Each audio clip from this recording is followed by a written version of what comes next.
بسم اللہ الرحمن الرحیم۔ شروع اللہ کے نام سے جو بڑا مہربان نہایت رحم والا ہے۔ ناظرین، حضرت خضر علیہ السلام کا ذکر قرآن کریم کی سورۃ کہف کے اندر پایا جاتا ہے۔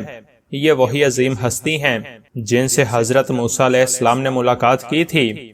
اللہ تعالیٰ نے خضر علیہ السلام کو ایسے علوم سکھائے تھے جن سے اس وقت کے پیغمبر یعنی حضرت موسیٰ علیہ السلام بھی لا علم تھے۔ چنانچہ ایک مرتبہ خضر علیہ السلام دریا کے کنارے بیٹھے تھے اور اپنے رب کی عبادت میں مصروف تھے کہ اتنے میں کسی سائل نے آ کر ان سے سوال کیا کہ میں اللہ کے واسطے آپ سے سوال کرتا ہوں، مجھے کچھ عنایت فرمائیں۔ یہ سن کر خضر علیہ السلام نے اس سے کہا کہ میرے پاس ایسا کچھ نہیں ہے جو میں تمہیں دے سکوں۔ سائل نے دوبارہ پھر اللہ کا نام لے کر سوال کیا کہ مجھے کچھ دیں، تو خضر علیہ السلام نے کہا کہ میں اسی اللہ کا نام لے کر کہتا ہوں کہ میرے پاس تمہیں دینے کو کچھ نہیں۔ جب سائل نے تیسری دفعہ اللہ کا نام لے کر سوال کیا تو خضر علیہ السلام پر بے ہوشی طاری ہو گئی۔ جب کچھ ہوش ہوا تو فرمانے لگے، اے اللہ کے بندے، میں تو صرف اپنی جان اور اپنے مال کا مالک ہوں۔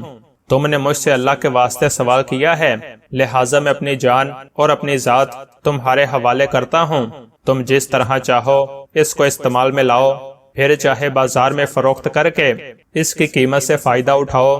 چنانچہ سائل ان کو بازار لے گیا اور ایک شخص جس کا نام ساہمہ بن ارقم تھا اس کے ہاتھ ان کو فروخت کر دیا۔ یہ خریدار حضرت خضر کو اپنے گھر لے گیا۔ ساہمہ خضر علیہ السلام کی اصلیت سے ناواقف تھا۔ ساہمہ سوچنے لگا کہ اس غلام سے کیا کام لیا جائے۔ آخر اس کے گھر کی پشت پر ایک باغ تھا۔ چنانچہ ساہمہ نے خضر علیہ السلام کو ایک کدال یعنی زمین کھودنے والا نوکدار اوزار دیا اور کہا کہ اس سامنے والے پہاڑ جو 3 مربع میل رقبے میں واقع ہے اس سے مٹی کاٹ کاٹ کر باغ میں ڈالتے رہیں۔ اور یہ حکم دے کر ساہمہ اپنی کسی ضرورت سے کہیں چلا گیا اور خضر علیہ السلام اس پہاڑ سے مٹی کاٹ کاٹ کر باغ میں ڈالنے لگے۔ جب ساہمہ گھر واپس آیا تو اس نے گھر والوں سے دریافت کیا، کیا تم لوگوں نے غلام کو کھانا دیا ہے؟ گھر والوں نے جواب دیا کہ ہمیں معلوم نہیں کہ غلام کہاں ہے۔ یہ سن کر جب ساہمہ خود کھانا لے کر باغ میں آیا تو اس نے دیکھا کہ وہ غلام یعنی خضر علیہ السلام تمام پہاڑ کی مٹی کاٹ کر ڈال چکے ہیں اور اپنے کام سے فارغ ہو کر اپنے مال کے حقیقی کی عبادت میں مصروف تھے۔ یہ دیکھ کر ساہمہ کو بڑا تعجب ہوا کہ ایک عمر رسیدہ غلام نے کیسے اکیلے یہ سارا کام کر لیا۔ ساہمہ نے خضر علیہ السلام سے دریافت کیا اور پوچھنے لگا کہ یہ تو بتائیں کہ آپ کون ہیں؟ یہ بات سن کر خضر علیہ السلام نے فرمایا کہ اے اللہ کے بندے، میں خضر ہوں۔ جس کو سن کر ساہمہ کے ہوش اڑ گئے۔ وہ یہ سوچنے لگا کہ یہ میں نے کیا کر دیا، حضرت خضر علیہ السلام کو غلام بنا کر ایسے کام پر لگایا، یہ تو انتہائی گستاخی ہو گئی۔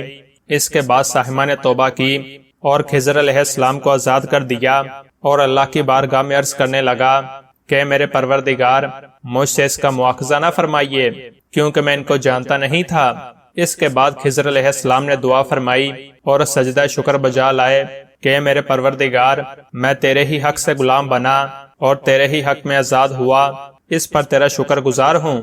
بعد از واپسی کی اجازت لے کر جب دریا پر واپس آئے تو دیکھا کہ ایک شخص کھڑا دعا مانگ رہا ہے کہ اے میرے رب، خضر علیہ السلام کو غلامی سے رہائی عطا فرما اور ان کی توبہ قبول فرما۔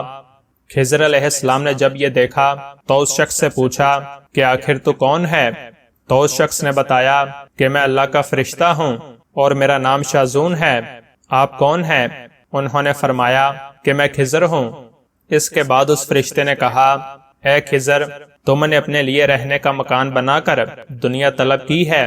اور آواز آئی، اے خضر، مجھے اپنی عزت و جلال کی قسم ہے کہ دنیا کی محبت میں رضامندی نہیں ہے، کیونکہ خضر علیہ السلام کا دریا کے کنارے پر ایک عبادت خانہ تھا۔ بس یہ سن کر وہ فوراً میدان میں نکل آئے اور وہیں اللہ کی عبادت میں مصروف ہو گئے۔ اس کے بعد اللہ تعالیٰ نے خضر علیہ السلام کو اپنے خاص علوم سے نوازا اور ان کو عظمت کی بلندیوں پر پہنچایا۔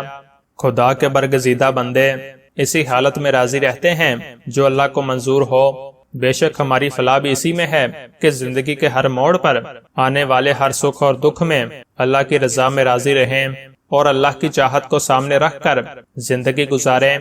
ہماری دعا ہے کہ اللہ تعالی ہمیں دین اسلام کے مطابق زندگی بسر کرنے کی توفیق عطا فرمائے، آمین۔